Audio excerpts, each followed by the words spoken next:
Olá, chegou a hora de você ficar muito mais informado. Confira os destaques desta edição. Brasil cai no ranking mundial de educação. Crise atrapalha eventos de final de ano. Aumento do combustível contradiz mercado mundial. Bailarinas de Taubaté representam o Brasil no Festival da Alemanha. E veja também.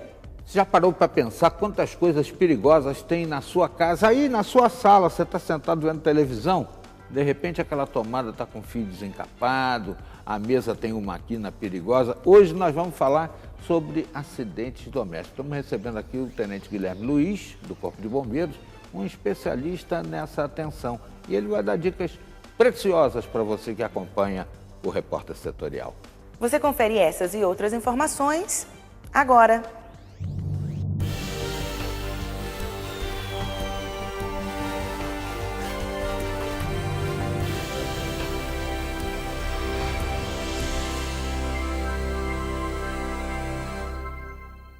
Seja bem-vindo, esse é o seu Repórter Setorial na TV e na web. A correria do dia a dia e a falta de tempo têm contribuído para que os produtos industrializados ganhem cada vez mais espaço nas listas de compras. Até aquelas pessoas que mais se preocupam com a saúde estão se rendendo à praticidade dos alimentos prontos. E olha que a variedade de itens é grande.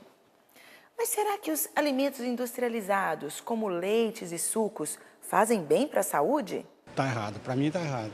O suco tem muito ingrediente que não compensa para a saúde. Pelo benefício da saúde, trocar o refrigerante pelo suco industrializado é mais saudável? Não, nenhum dos dois é saudável.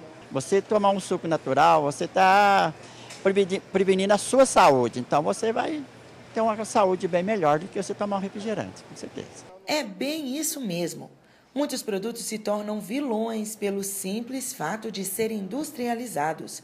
Mesmo dando a impressão que são mais saudáveis, eles são ricos em açúcares e sódio, sem contar nos aditivos químicos como corantes, aromatizantes e conservantes que estão presentes na sua composição. Só essa lista de componentes já serve para deixar em alerta muitas pessoas. E se você é daqueles que, na busca por hábitos mais saudáveis, troca a latinha de refrigerante pelo chá industrializado, é bom se preparar, porque você vai se surpreender com o que os especialistas dizem a respeito dessa bebida. Tudo que é industrializado, acaba tendo uma quantidade ali de aditivos. E a parte dos chás, que problema que a gente tem? Esses que são de caixinha, eles têm uma quantidade muito grande de açúcar. E aí, com isso, às vezes a pessoa troca o refrigerante pelo chá. E, na verdade, ela está consumindo praticamente a mesma quantidade ali de açúcar. Infelizmente, a lista de pessoas que não conhecem sobre esses riscos é grande. Por trás de muitos alimentos industrializados estão escondidos uma série de componentes prejudiciais à saúde. E como muita gente não tem o costume de olhar aquelas palavras escritas com letras bem pequenininhas que ficam na parte de trás das embalagens, acabam consumindo produtos que parecem ser bons, mas na realidade têm o poder de comprometer o bom funcionamento físico. Todas essas composições, todos esses aditivos, em excesso, eles podem estar levando ao surgimento de câncer. Já tem algumas pesquisas, alguns deles que demonstram isso. Tem um aditivo que é bem preocupante, que é muito utilizado, que é o glutamato monossódico. Esse glutamato monossódico, o que ele faz? A gente tem uns pontinhos na língua que faz com que a gente sinta o sabor.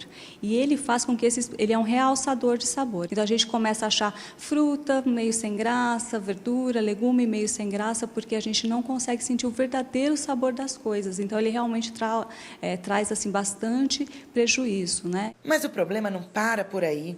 Sabe aqueles pães industrializados que recebem no rótulo o título de integral e que muitas vezes são até bem mais caros que o pão comum?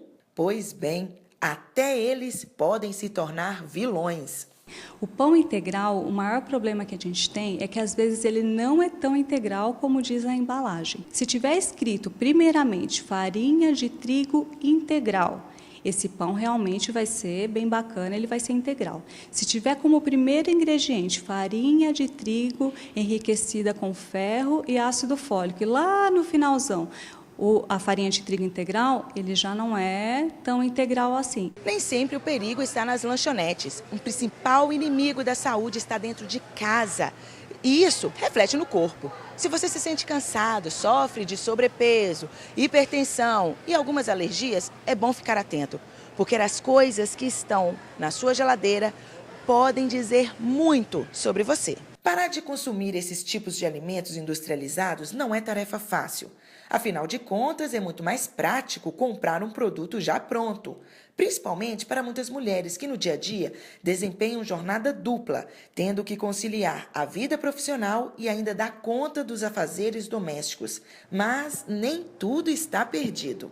Ao invés de estar utilizando, por exemplo, hambúrguer industrializado, dá para estar fazendo realmente um hambúrguer feito com carne moída, que nem vai dar tanto trabalho assim, dá para a gente estar tendo congelado de uma forma fácil para poder estar utilizando. Então, essas acabam sendo opções mais bacanas. O pão de queijo, né? Ele é uma opção melhor do que a bolachinha. Então, ele acaba sendo uma opção mais bacana. Dá a impressão que ele não é saudável, né? Mas dá para a gente estar utilizando sim. Muitas vezes é muito mais bacana comer um pão de queijo, né? Por exemplo, no período da tarde, com um iogurte, com uma fruta, do que estar comendo uma bolachinha que é totalmente cheia de sódio. A dica é a seguinte: para criar hábitos mais saudáveis, é sempre bom pensar em outras opções naturais para substituírem os produtos industrializados. É grande a variedade de frutas, legumes e verduras para compor uma dieta saborosa. E daí sempre está tentando fazer essas trocas. E o principal é sempre ter esse pensamento. O que puder escolher, que for natural, que for feito em casa, que você sabe a procedência, né? Sempre vai ser uma melhor opção, com toda certeza. Substituir um produto industrializado por uma fruta ou investir um pouco mais de tempo na preparação de um suco natural são pequenas atitudes que podem tornar a sua vida muito, muito mais leve. –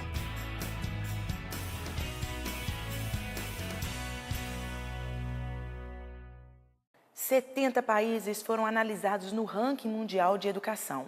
Os resultados foram divulgados pelo Programa Internacional de Avaliação de Estudantes. E o Brasil, mais uma vez, está entre os países que obtiveram os piores resultados. O levantamento PISA mostrou uma queda de pontuação nas 3 áreas avaliadas: ciências, leitura e matemática. O resultado refletiu em uma queda significativa do Brasil no ranking mundial. O país ocupa a posição 63 em ciências, 59 em leitura e 66 em matemática. O estudo aponta que o gasto acumulado por aluno entre 6 e 15 anos de idade no Brasil equivale a 42% da média gasta por aluno em países da OCDE. Essa proporção correspondia a 32% em 2012. Ainda com esse aumento de investimento, a educação tem sido ineficaz em muitos casos. Comparado a outros países da OCDE, há países que fazem mais com menos. A Colômbia, o México e o Uruguai, por exemplo, obtiveram resultados melhores em 2015 em comparação ao Brasil, muito embora tenha um custo médio por aluno inferior. O Chile tem um gasto por aluno semelhante ao do Brasil, mas obteve uma pontuação melhor no ranking. Isso aponta que os aumentos no investimento em educação precisam agora ser convertidos em melhores resultados na aprendizagem dos alunos. Um ponto positivo abordado no estudo é sobre a escolarização. No Brasil, 71% dos jovens na faixa de 15 anos de idade estão matriculados na escola a partir da 7ª série, o que corresponde a um acréscimo de 15 pontos percentuais em relação a 2003, o que mostra que o país expandiu o acesso escolar a novas parcelas da população de jovens, sem declínios no desempenho médio dos alunos.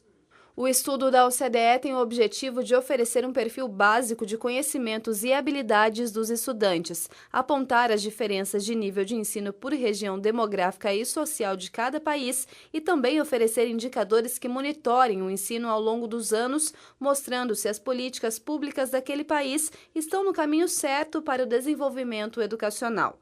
O raio-x da educação brasileira é divulgado em um cenário em que o Brasil tenta reformar essa área com a discussão da Base Nacional Comum Curricular, reforma do ensino médio e outras transformações propostas pelo MEC. Ontem, o ministro da Educação, Mendonça Filho, afirmou que pretende abrir uma consulta pública a respeito da reforma do Enem para que educadores, alunos e interessados possam participar da discussão. Acompanhe agora outras notícias da nossa região no Plantão da Redação.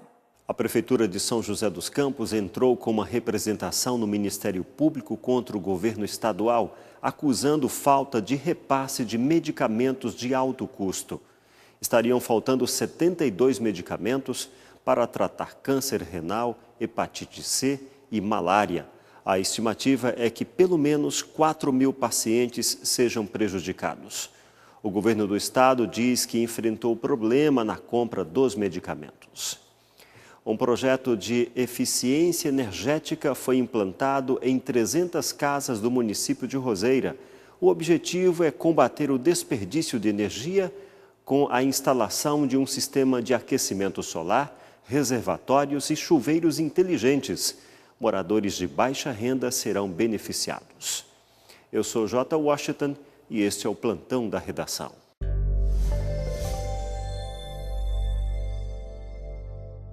Você sabe o que é contrato de gaveta? Muitas pessoas recorrem a esse tipo de negociação para se livrarem dos pagamentos de novas taxas de transferência de imóvel não quitado. Nesse caso, o proprietário passa para outra pessoa a responsabilidade do pagamento do financiamento. Apesar do Tribunal Superior de Justiça reconhecer essa negociação, nem sempre é seguro comprar casas ou apartamentos nesse tipo de situação.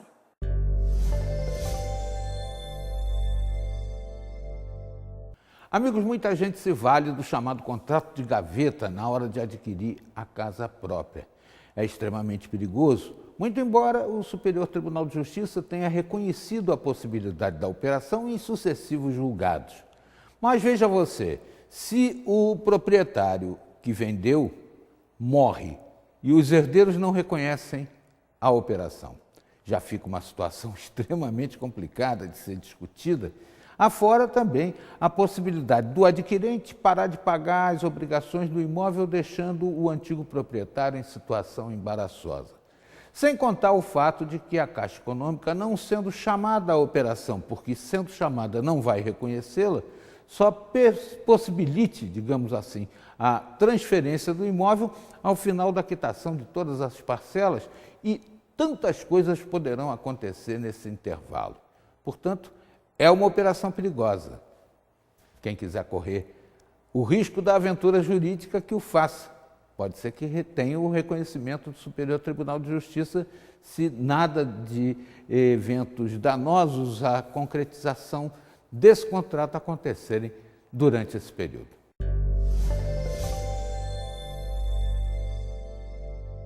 O repórter setorial vai para um rápido intervalo e na sequência você vai ver.